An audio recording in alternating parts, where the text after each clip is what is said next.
Hello friend नमस्कार आप Hindu Odia आजास TV आज 13 डिसेम्बर चलतु जाइन आज न्यूज ता पूर्व वीडियो को लाइक करेंगे और चैनल को सब्सक्राइब करेंगे और पाखर थी बेल आइकन क्लिक करेंगे जहाँद्वारा आप सर्वप्रथम टॉप न्यूज जापारे चलतु देरी खबर पकड़ा एणिकी प्रति मासरे महिला अकाउंट को आसो 1000 टंका कारण 12/12/2025 दिल्ली विधानसभा निर्वाचन पूर्व आमदानी पार्टीर संयोजक अरविंद केजरीवाल एक बड़ घोषणा कर दिल्ली महिला एमपी सरकार देइथिबा प्रतिश्रुति वर्तमान पूरण होइछि।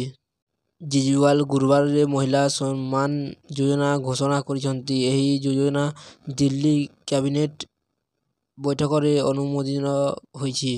एही योजना अधीन रे सरकार प्रति मास रे 1000 टंका योग्य महिला को अकाउंट को स्थानांतरित करेंगे। केवल एतिकी नुहे अरविंद केजरीवाल घोषणा करिसेंति निर्वाचन पर महिला को 1000 टंका बदल रे 2100 टंका दियाजिवो।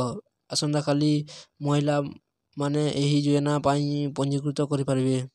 एही अवसर रे अरविंद केजरीवाल कहते आज मु दुईटी बड़ घोषणा करने जाऊँगी एवं यह दिल्ली माँ एवं भौणी माने पाई आमे प्रति मास प्रतिश्रुति देइथिलु जे आमे महिला को अकाउंट को 1000 टंका जमा करिबु। आज कैबिनेट यहाँ पास कर सारी महिला को एपाई पंजीकृत करने को पड़ो। थे पंजीकृत हो गले प्रति मास 1000 टंका से अकाउंट को आसो।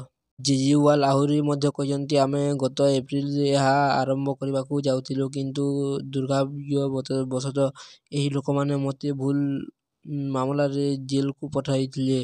मु 6 मास जेल रे रही एवं बाहर को आसवा परे आतिशी यह योजना कार्यकारी करने को बहुत साहाय्य करथिले। आज यह कार्यकारी होइछि।